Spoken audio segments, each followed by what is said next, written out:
If you ever plan on moving to Texas, I'm going to give you the rundown how it is living here. Now, I live in Midland, Texas, y'all. It's an oil town. There's a bunch of people that come here from all over the United States, even from different countries and everything, y'all, to come make money. Now, I live in an oil town, and I hate to even do these kind of videos, and I honestly hope I'm just doing this one end of the day video. I just wanted to drop real quick, but I hope that this video does not go viral because, to be honest, I hate even talking about living in my city or what it offers other people due to the fact that we are already full. And also, it's like a hidden gem, even though it's not so hidden. So I live in Midland, Texas. Y'all, it's in the heart of the Permian Basin oil field. People come out here and get rich. But let me tell you real quick, y'all, you got to be very careful thinking you're going to come out here and make a lot of money and it's going to be it's all going to go good. It's going to all be sweet. I've seen many a man come out here and just fall off. I've done videos about it, but I'll say it right now, y'all. It's one thing to make a lot of money, but it's another to be able to keep that money, right?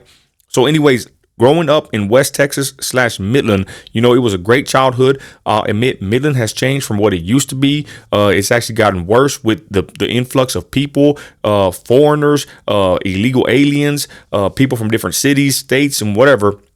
I actually don't like it here that much no more, me or my wife. But we're gonna end up staying here till we pass, right? That's basically our plan. So back to what I was saying, people come here to make money, and you can make a lot of money in West Texas, y'all, especially in the oil field. Now, if you come from a state like California, which many people do, right? That's primarily the main place I see people come from. If you come from there to here, what you're going to notice first is, of course, the weather. It's the desert. There's not much to do. And the next best thing is the taxes, y'all. There's no state income tax here. The rent here in Midland is actually pretty high compared to other places in Texas because it is a boom town.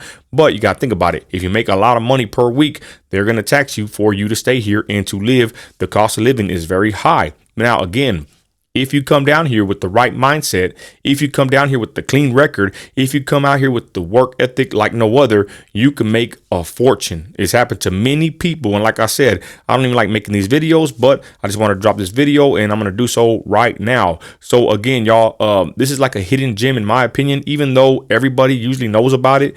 But as of late, the Cubans really found out about it about a year or two ago, and like they all came here, little Havana, oh my Lord. And then now is the Venezuelans. So there's from Venezuelans, Cubans, Somalians. I mean, there's everybody and their mama in West Texas right now trying to strike it rich in the oil field. Now, right now is probably the worst time to come to West Texas as far as the end of the year, plus it's elections.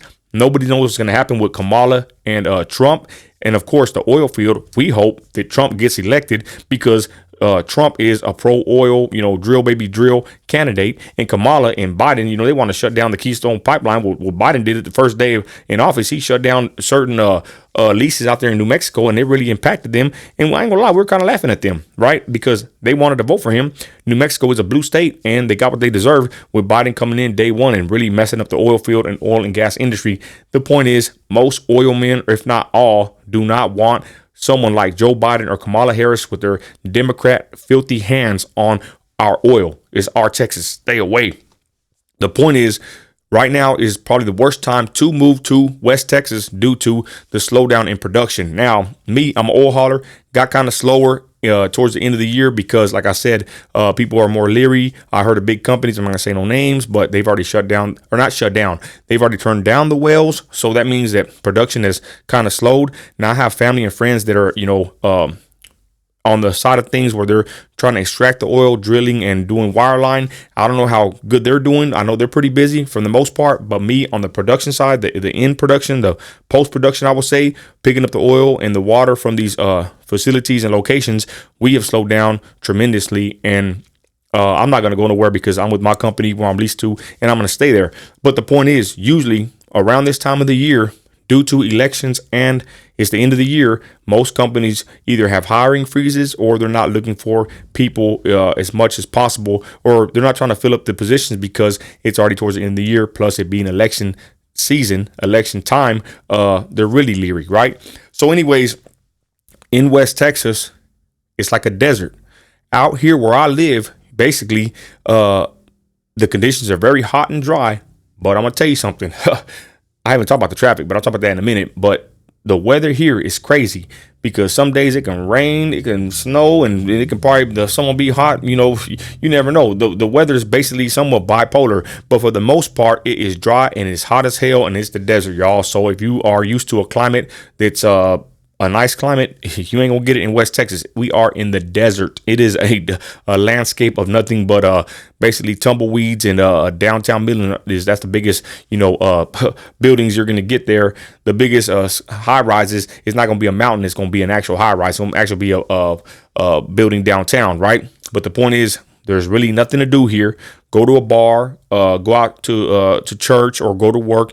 Usually, what it is. And again, I'm beating on a dead horse saying this, especially to those that watch me for a long time. But I just want to make a quick video addressing what it's like living here. And if you come from a different state, in particular, I'll shout out California because I know a lot of people come from Cali to Texas and then to Midland, right? Midland and Odessa is in between. Last time I got a lot of flack for it, but I'm gonna say in between El Paso and Dallas, somewhat in between, right? That's why they call it Midland, right? For other reasons as well, but it's somewhat in the middle of Dallas and El Paso. Dallas is probably like maybe 300 miles away. El Paso is probably 400. I'm not too sure, but the point is we are somewhat in the middle.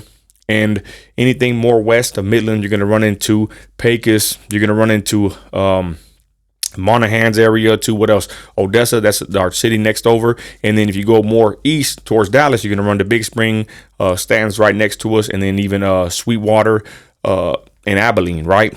So anyways, the point is, this is an oil town. If you come from any other town, I'm just going to tell you this. You better come ready to work.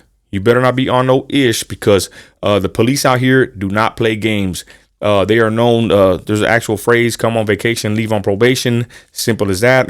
Pretty simple. It's self-explanatory if you catch my drift. The point is, y'all, a lot of people come here to make money, and a lot of people, sometimes don't make it back home, if you catch my drift.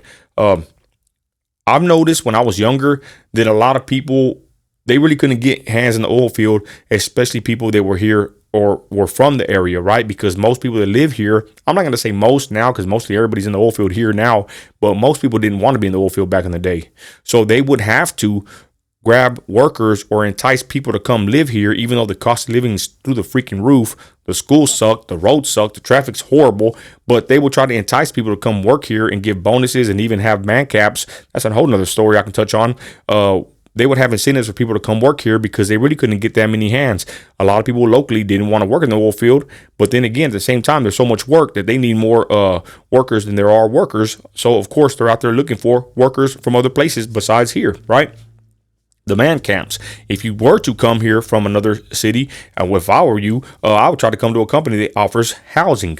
They have man camps. Man camps are basically areas or facilities, grounds where they have multiple trailers, little units. I've seen different sorts of situations where they have people all living, mostly men, in a big old yard, either trailers, whatever. Usually it's a housing arrangement between a company that pays for your housing or has some kind of housing situation with the workers, right? And there's a lot of them. So you can get you a job here and then get housing paid for by the company. To be honest, if I was you, right, if I was a man, that's what I would do. I would not try to live out here. I would not try to bring my family out here. I would not try to raise no kids out here. None of that. I would come get the money and book it. For real. If I were you, I would come. The first thing I would do is probably get on maybe Craigslist, Google, jobs in Midland, get in somewhere, learn to, how it kind of works out here, speak to somebody, and then move up as much as you can. And no loyalty to no company. The more money you can make and the better position you can get, go for it. But like I said, hit that Craigslist. Try to come on through some kind of a company that's hiring, mass hiring, if they are at the time. Again, we're at the end of the year, so it's kind of more slower with the hiring. I don't know how it all works. I don't know how most companies are. I just know that I'm slow, and most people are at the end of the year, like I said. But the point is, maybe get on Craigslist and then talk to these companies that, do like fracking or something in that sense, because that takes a lot of hands, and they're pretty busy for the most part. And I'm pretty sure a lot of them have man camps and or housing, right? So with that, that's what I would do. And then come and stack your money up. Stay away from the vices. Men, I know it's hard, but there's many men that do this, but some do twist off.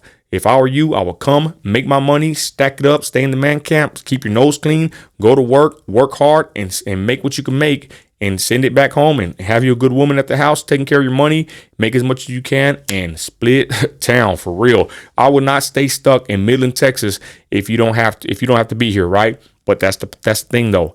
Many men get stuck in this desert due to the chase of the money. Once them hands touch that black gold, I'm telling you right now, it becomes an addiction. You know, I always wish my kids would never get into the oil field, because once you make these big checks, you know, it's not all that it seems, you know, and that's just a simple fact of the matter.